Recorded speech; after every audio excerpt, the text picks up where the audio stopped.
Welcome to Comics from the Future, episode number 3. Three. Yeah. We're excited to have you guys on today. This is, as Jason said, Comics from the Future. This is your chance to preview and pre-order upcoming comics every Friday at 1 p.m. My name's Megan. This is Andy. This is Jason. And we're going to talk to you about the new comics coming out. This is a lot of people's first chance to see some of these covers, hear about what's coming out. So as you're getting on, or if you're watching this on YouTube, give us a like, subscribe, like our page, all that stuff, so you can get all the good news coming out every Friday. Happy Friday, by the way. Yes, happy Friday, everyone. So last week we had a contest, and we're going to announce the winner for that in just a minute. But first, I'm going to tell you about the new contest. So today, if you like this video, is that it? Yeah, you got to like the video. Like the video. You have to like and share the video. You have to like our page. And you have to order the Green Lantern 80th Anniversary Edition, whatever cover you want. We're going to choose one winner, and we're going to announce it next episode of Comics from the Future at 1 p.m.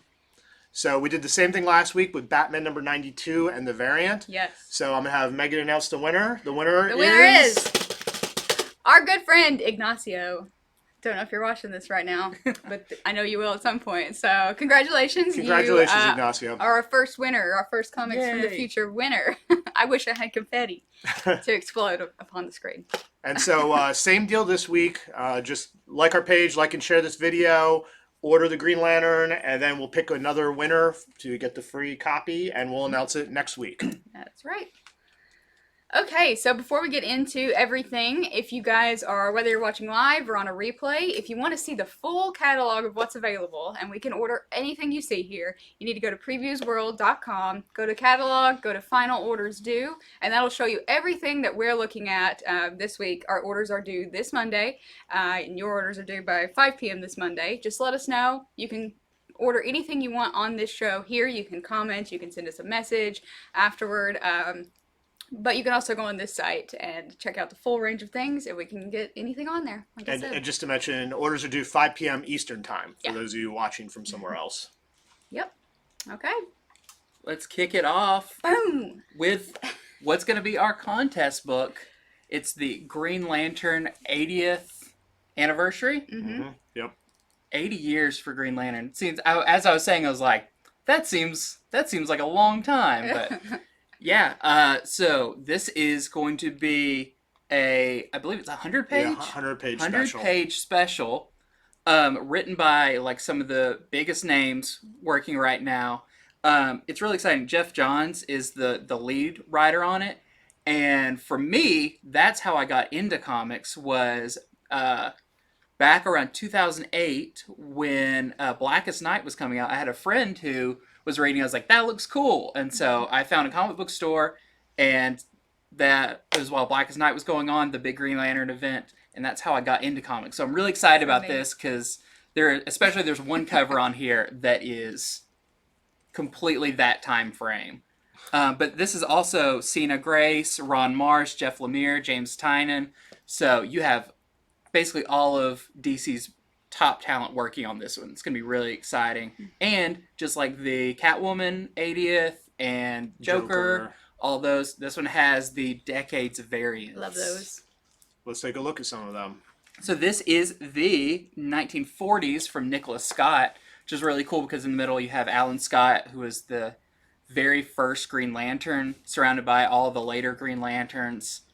Really cool. I like the old trade dress on that. Yeah, all these have the flaming period-appropriate trade dressings on them, too. And then we have the 1950s by Matt Taylor, which is really cool, more stylized, almost like a movie poster. At the moment where he powers up, it turns into Green Lantern. Yes. Love it. And then we have the 1960s. I believe this is Doug Mahnke doing this cover, who is a longtime artist. I have an original page from that's fine. And these come through the shop, the 60s ones, where they start doing the checker pattern at the top. That's and how you can always spot apparently those. That was so, when you're looking on an aisle or flipping through boxes back in the time, you'd be like, this is a DC book, because it has a checkered pattern on it. You think I would have known that? I did not. Yeah. I didn't know Yeah, that. Okay. there's a lot of really cool. interesting info around when they did that and what the effect was.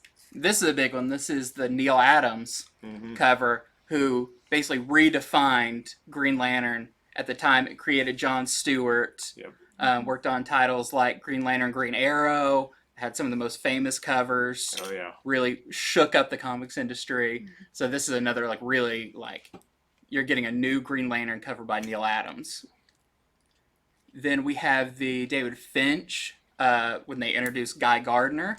Yeah, definitely 80s. The best haircut in the Green Lantern Corps. Cool, I like it. I know Guy Gardner. He's very like you love him or you hate him. Yeah. Sort of character.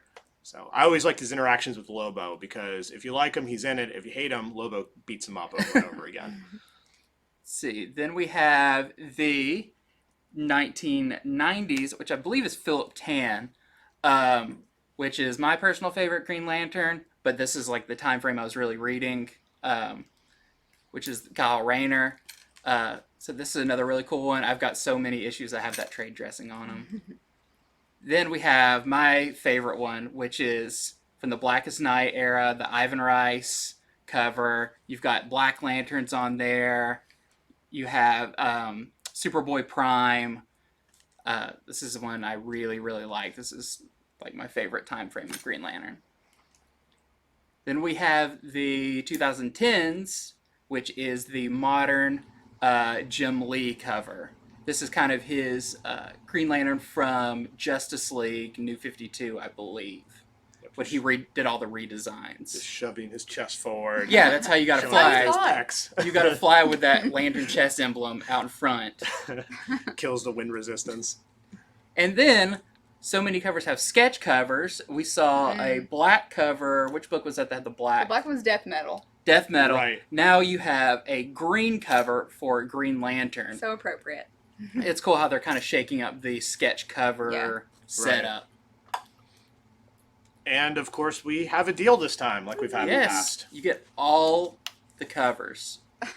You get all. You get 80 years worth of covers in one easy to hold place. So if anyone wants all 10 covers, that's these 9 and the blank, we will do it for just $80. So it's a $20 value. Each one's $10. So that's the deal. Just let us know by Monday at 5 p.m. Yep. So like we said earlier, if you guys want anything in particular, you can say, you can put it in the comments. You can send us a message. Either one, just I want this cover, I want this issue, or just sign me up for the whole thing, or I want the bundle deal. Just we'll know what you mean. So let us know. We're smart. And by the way, hey Richard and Michael. All right. So up next we have. How many of you enjoyed Batman? Killer Smile. I did. It mixed me up. Jeff Lemire. So It's fantastic. So I don't know how I did not. I'm so dumb. Jeff Lemire and Andrea Sorrentino, who did Gideon Falls together. Some very just inventive ways of doing the art. So their team who did that also did Batman Killer Smile. Well, now they're back for a one-shot with Smile Killer. See, this is why it's tripping me up. Yeah. Smile Killer. So this is a one-shot set in that same universe. So we get to see kind of an epilogue to this story. It's in prestige format. This one's actually coming out June 24th. So most of the comics we're going over today are coming out June 17th-ish. This one's coming out a week later.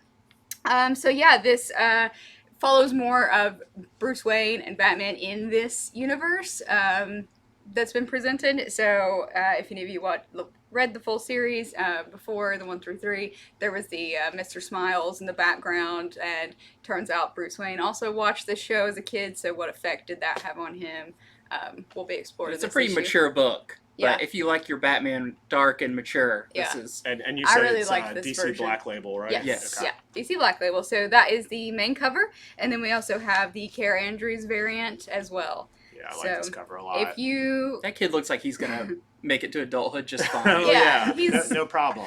Just the bumps in the perfectly- road of adolescence. never harmed an animal for sure. Okay. All right. I like, so I'm used to it. It's like a creepy Joker and it says haha, but that says na-na. Like Na-na. he's doing the Batman song. Yeah. That's funny. Good. I Good didn't touch. get that. Good touch. Okay, so continuing on with DC Black Label, prestige format stuff, we have Harley Quinn and the Birds of Prey #2. So the #1 came out a while back. We still have copies of it for anyone who missed it. So this is Harley Quinn, written by Amanda Conner and Jimmy Palmiotti, who have done a ton of Harley Quinn in the past. really, when I think of Harley Quinn, I hear their voice to her more than pretty much Yeah. any other than maybe Paul Dini. And it is for adults. There's a lot of naughtiness. There's a lot of killing in creative ways. People who piss Harley off, who deserve it. I mean, if you want to see Harley Quinn and just sort of turned up a bit, Yeah. this is it. It was a really fun first definitely issue. Jimmy Palmiotti Unleashed. They had their run, which was in the main DC continuity, and they had to keep it to a minimum, a PG-13. This is them getting to spread their wings. I was pretty shocked Yeah. at some of the stuff in issue number 1. But it's really fun. That's I think the big takeaway is they write a really fun Harley. Yeah, so in it, without revealing too much for those who haven't read issue 1, Harley has a reason to go back to Gotham. She's been out of Gotham for a long time, and when she gets back, it pretty much ends with her reuniting with the Birds of Prey, and that's where issue 2 is going to start from. It also has a variant cover by Stepan Sajic, who is an awesome Croatian artist. I think that's the Art Adams cover. Oh, I'm getting ahead of myself. I'm so waiting to talk about him later on. You're practicing his name in your head, then it just comes out. This is the Art Adams cover, the variant for Harley Quinn. So, all right. Now sticking with DC. Yes, DC still has a lot coming out right now. Strange Adventures #2.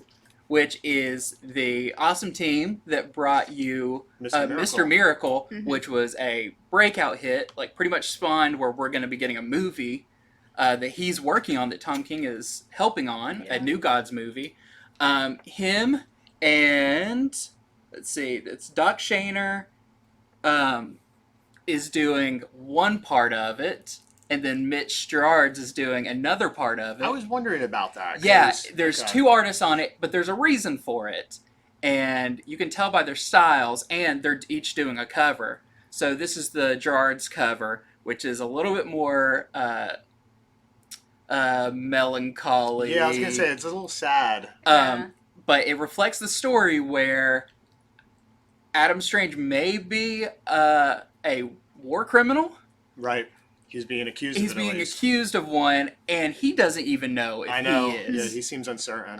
So this is a really cool book. There's still time to get on it now. Do we have issues in number 1? We do. left? Actually, I think it's right above my head. Well, that's convenient. So we still do have issues of number 1, and I actually put out a little display the other day. It was just a row of Strange Adventures. Oh, yeah. The classic ones. So they're really fun. And then here's the other one that's the Shaner. Yeah, the Doc Shaner cover that, may be exploring, is this the reality or is the other one the reality? Yeah, blood on him, or this one sort of a tragic hero. Yep.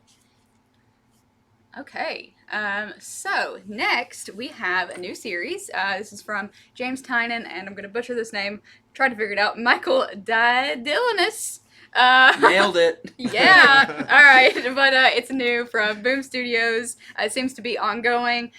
So this is set in a world where Wind, you see him there, over here.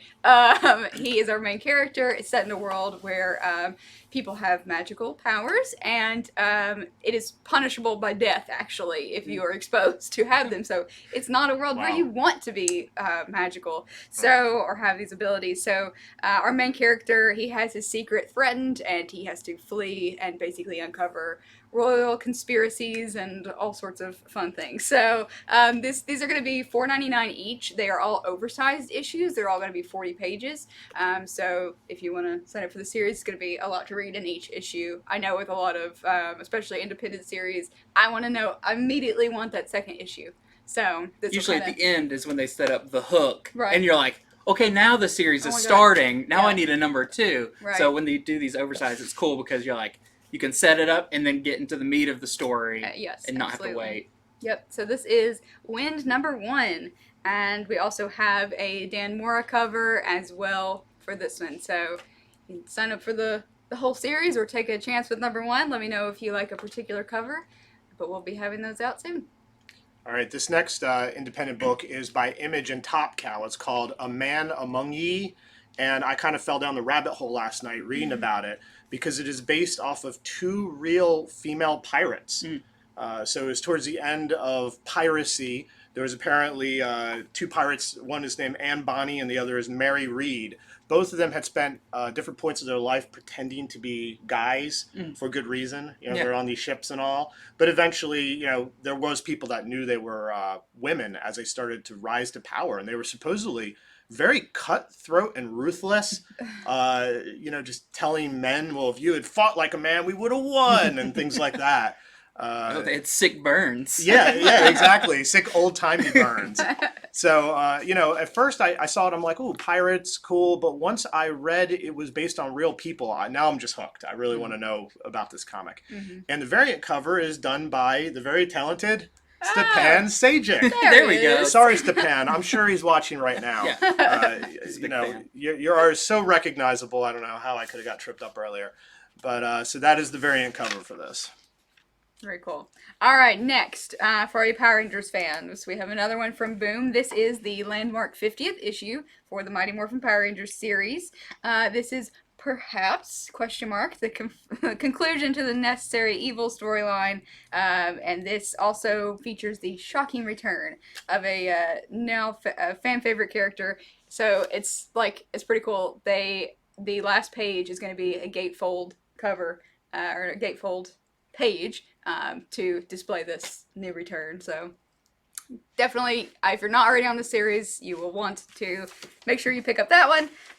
So let's see the different covers we have. We have the regular cover, which we just showed you, the Dan Mora variant, the foil wraparound. So this, you know, front and back.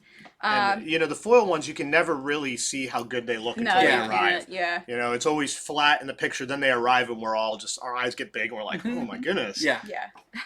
So that's going to be foil and wraparound. And then we have the connecting variant, which I assume is going to have its other, connects to the A cover. That's what it looked like. Yeah, I think you could get both covers and set them side by side. Right. All right, well, cool. So yeah, lots of covers for the Mighty Morphin Power Rangers 50th issue. I'm going to take it back to DC for a minute. We have so much DC, we had to split it up throughout the show.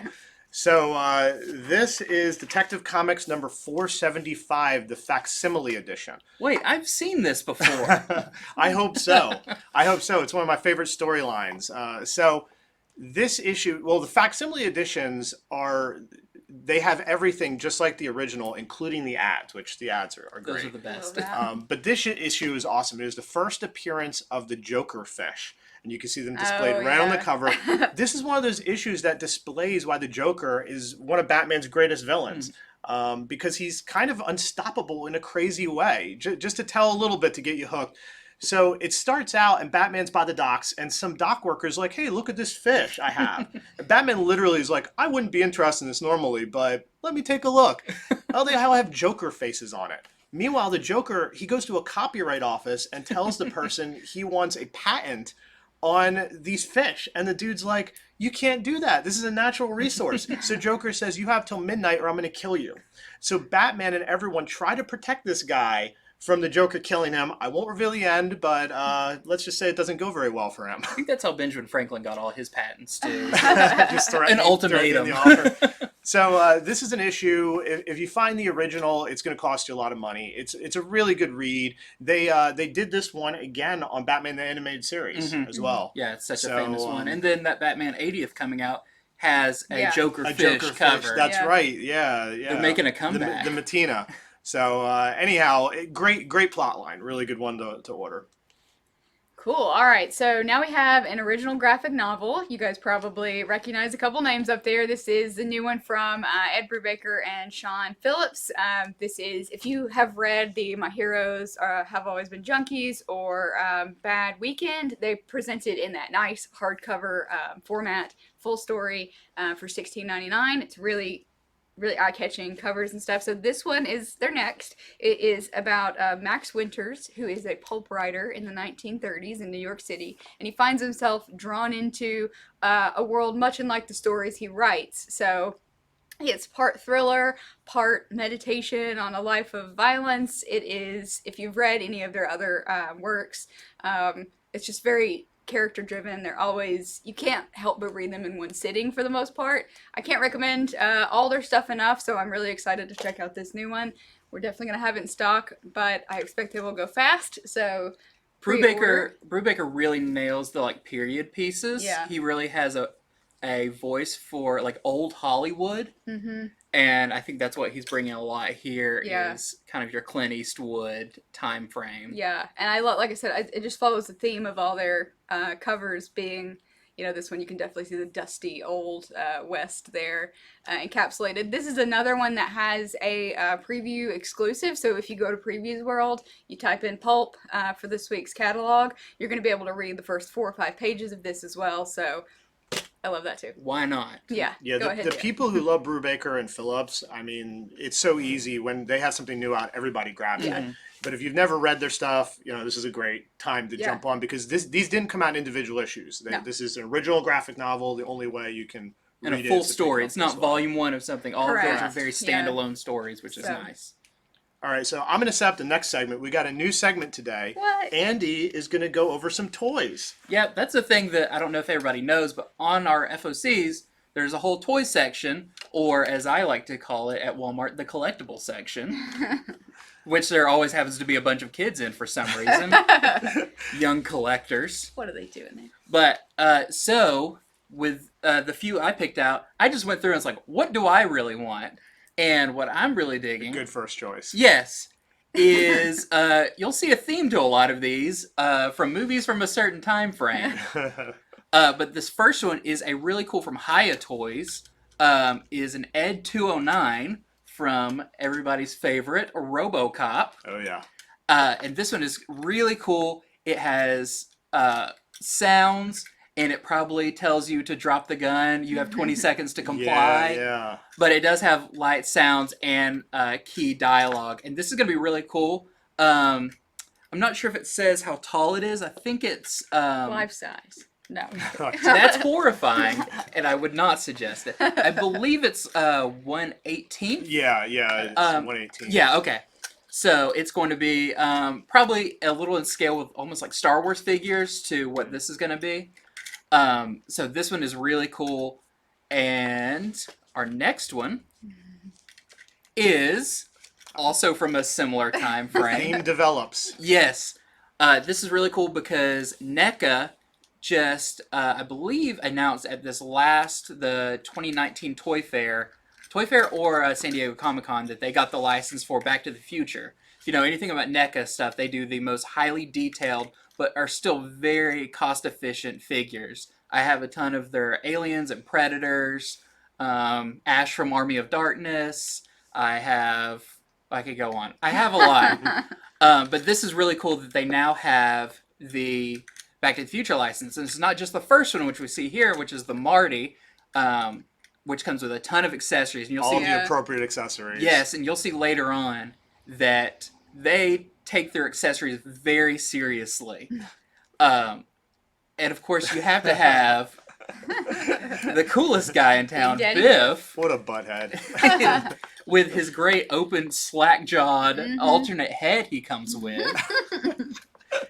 Which would be how much is he mouth breathing? A little or a exactly. lot? Which if you can see the accessories he comes with is some pretty great magazines. I see that. Yep. The almanac and Yes, these are all about 6 to 7 inch scale. But if you see them in person, the detail is just incredible. The face likenesses, now they have the face scan technology. They do everything they can to make them as accurate as possible. It's pretty cool. And then we have Back to the Future 2 Marty with his hoverboard and his super cool, how would you describe his hat? As fluorescent, what's what we all wear, because it is, this was actually a couple of years ago now. I mean, it matches the hoverboard. Exactly, yeah. It's what we're all wearing. There's bright pastels. Yeah, my hoverboard is parked over there. He also comes with an alternate head. But these are super cool, and knowing NECA, now they have the license, it'll be hard to find a character they don't make. So I know they've already revealed Marty in the hazmat suit from Back to the Future 1, where he convinces people that he is an alien. And I would also be on the lookout for them to do a scale DeLorean for these too, because they are very into the scale. I wonder if they're going to do Doc Brown's dog as his own figure or just an accessory for Doc I Brown. believe the way they do things, he will probably come with a Doc Brown. Now, which one? You think, oh, there's only one Doc Brown. No, the way they dissect movies and make figures, if he barely changes a shirt or an expression, that will be another. He lives in the West for years, so that's true. going to come out. That is definitely going to be on the list to come out. And finally, a thing Wait, was he in Back to the Future? Back to the Future 4 just announced. They did Archie versus Predator. This is Back to the Future versus Predator. All right. But this is also from Hiya Toys, and basically the same scale is the Ed 209. And I picked this one out because growing up, I was a really big fan of Battle Damage figures. And if they weren't, I'd make them. So I have plenty of Stormtroopers that have had burn marks from them. Completely accurate. But this one is a super cool Predator. Battle Damage, missing an arm. Really, really cool. They've been doing a great job. They've done a bunch of different Predators. This is the first one we have on our FOC. And this will probably be, I believe they're about 4 inches and come with a ton of accessories. Usually they come with a stand. Really cool to like put on your desk or your table. Mm-hmm. Great display pieces. And they're a premium company too, so they do all the detail. Some great prices on all those. I noticed all the Back to the Future figures for $30, and this one's only $20. And the toys, they make us pre-order these way in advance, and they make them, based on the order number. So once it's past time to order, it's hard for us to get these. Yeah, I know with NECO, once something's been out, they don't stay on the shelves long, and then if you ever want them again, you will be paying at least double, if not more. That's how I got my Ash from Army of Darkness. So everybody has till Monday, 5 p.m. Eastern Time if you want any of those toys. Mm-hmm. All right, and as we talked about before, this is just some of the stuff we were most excited to talk about that we've gone over today. But you can check out the full catalog of things available on previewsworld.com. You can go to the catalog, and the final orders due for this week. This changes each week. We're allowed to edit our order every week for things coming out in the future. So go check that out. Go see the whole wide world of things available, and just let us know what you want. Thank you for joining us again on Comics from the Future, where we talk about and we preview upcoming comics that you can pre-order. Every Friday at 1 o'clock. Every Sunday at 1 o'clock, we do another show. It's a sale show. It's our Comic Shop Sunday sale, where we show off and sell some of the interesting things. That all the weird stuff people bring in throughout the week that they sell to us. Mm-hmm. We've seen the weirdest of the weird, too. Mm-hmm. We're big fans of the weirdest stuff, so you may see some of that stuff popping up. Absolutely. And anyone who watches this later, you can still be a part of the contest. Yes. Just like the video, like our page, and share order it. the Green Lantern. Share it. Order the Green Lantern, and we will choose the winner, and we'll announce it on the next show. Next Friday's show. Yeah. So you can share it on a friend's page. Share it in a group that you know would appreciate this. And if you're local, just FYI, you can come in person if you want to order things. We're open 12 to 7 every day. So yes, smoke signal. Just do whatever. Just get us your orders, and we'll fulfill them for you. Yeah, this episode was fun, but hopefully next episode we'll be able to talk about some upcoming Marvel books. Some maybe Marvel books. Oh, that's Marvel still come exists. back. So yeah, thank you guys for joining us. Richard, I see. Yes, your comment. I will follow up with you. So, all right. See you guys next time. Thank you so much. Bye.